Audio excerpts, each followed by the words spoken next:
Hello everyone, welcome back.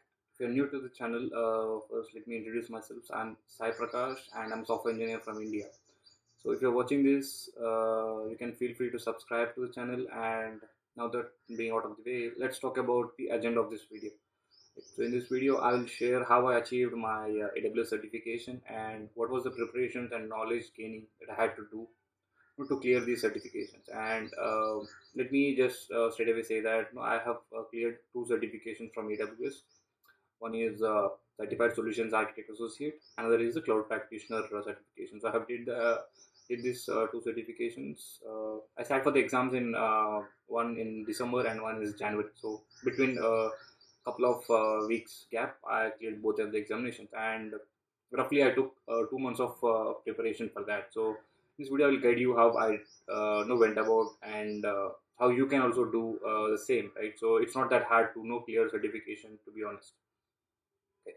So if any of you follow me on LinkedIn or seen any of my previous content on this channel, you might have understand that I have been working on AWS cloud services for a long time, like close to 2 years now, right? So this all started when I got an internship at a telecom based company.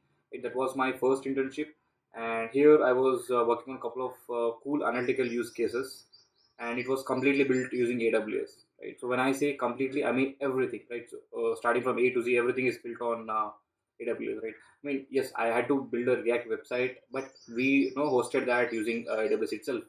So that was my initial exposure to cloud, and which that's how I entered into cloud and understood what cloud is and what AWS actually is, right? So let me walk you through how I gained knowledge so that I could clear this examination, right? So this could be helpful if you are beginning, right?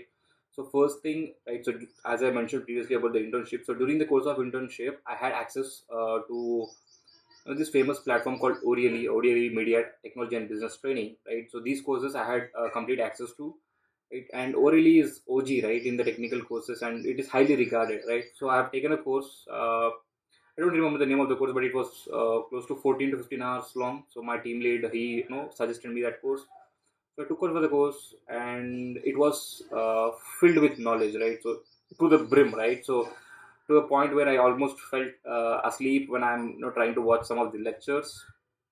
But this is what I did. So I used to watch lectures and practice it on my own AWS account, which was a mistake.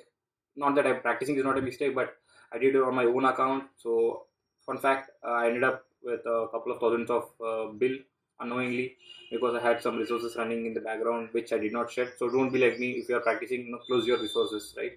So that's how I entered, and I know what cloud is. So at this point, I have worked with like something like IAM, S3, EC2 instances, and there are many other services which we used in the projects that we did. So that's my initial exposure to cloud. Later, again, if you have known me from LinkedIn or Twitter, right? So you might have also known that I am a part of AWS Community Builder program.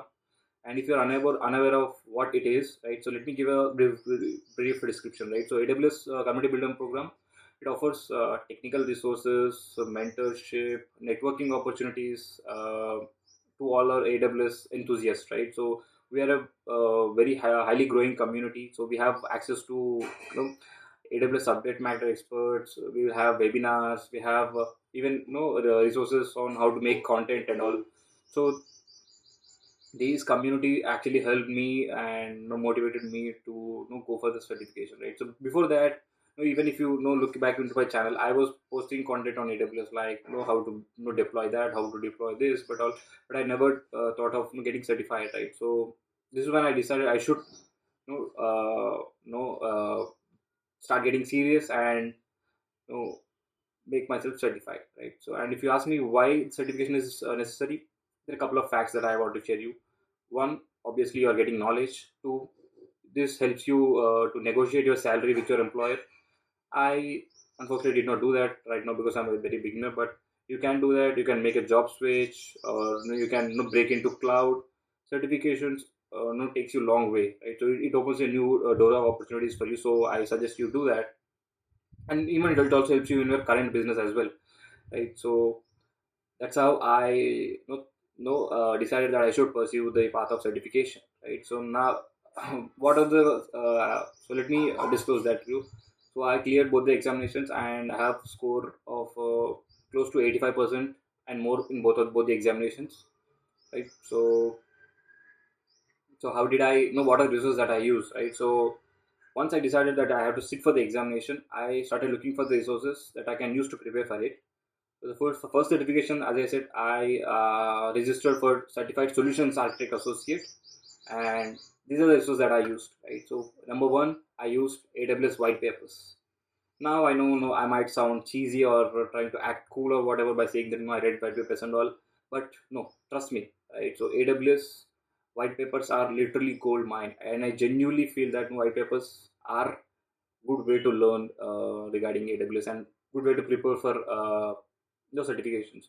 For example, you can see this screen record that I did. So for example, if I'm trying to understand how disaster recovery works in AWS, right? So if you have any idea for this, right? AWS disaster recovery is one of the important parts for any associated certification, right? So if I want to understand more about it, I can simply look into this white paper, and this helps me to get my lot of knowledge in a very quick time, right? So that's number one resource that I would say, that is AWS white papers. And number two, AWS documentation. And again, in a similar way, it's similar to AWS white papers. AWS documentation should be your go-to way to gathering info.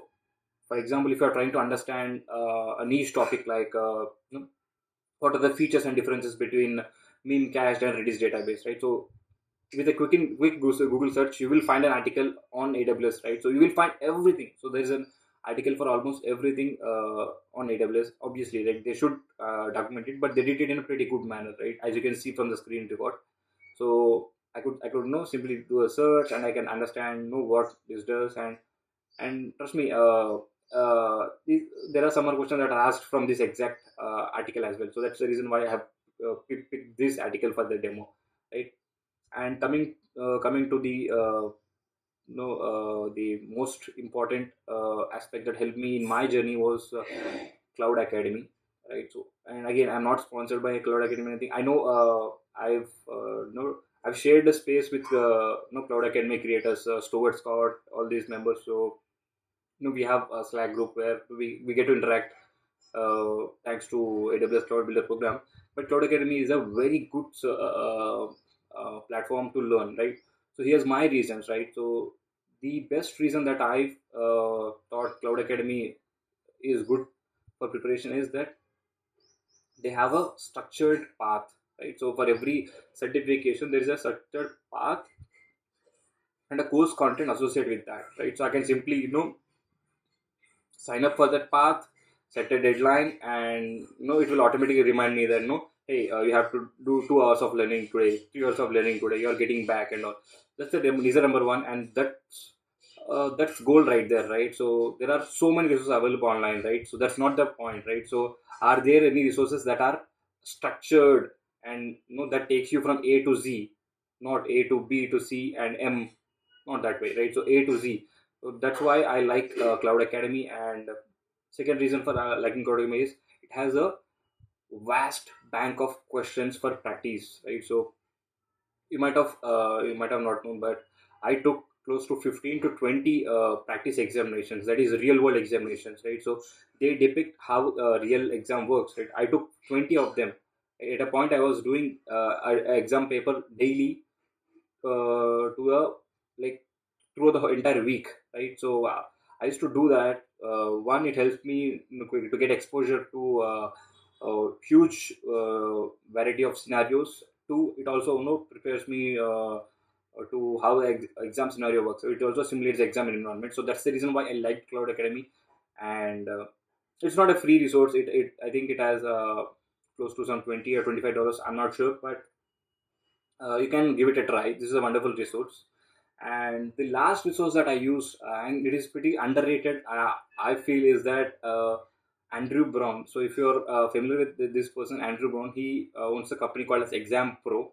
And again, he is also AWS community builder. We all share the same Slack space in CB program.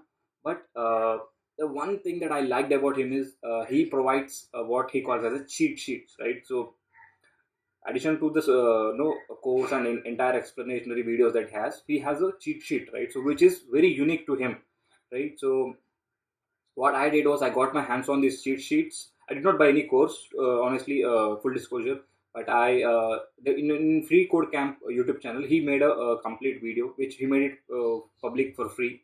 So I used to go to those timestamps and screenshot all the PPTs that he had and made a PDF of my own, and I used that as a cheat sheet right before the examination. So 2 days before the examination, I went through all the cheat sheet, and also during the course of Cloud Academy, I maintained a handbook with me, which I used to make notes, references, and all. So, which obviously only I can understand. But these resources pretty much helped me to complete my AWS certification.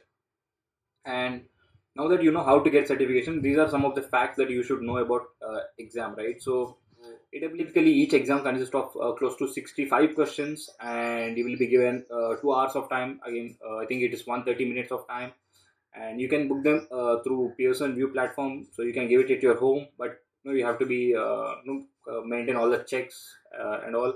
And each exam is not free; it has a cost associated with it. I think $100 is for the basic examination, and that is practitioner one. Uh, it could vary, but I'm just giving a rough idea here.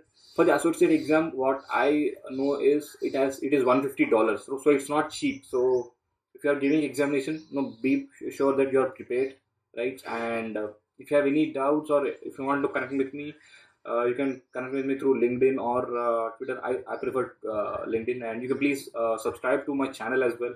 So I'll bring more content regarding AWS on my channel. And that's it for this video. I hope I could add some value to your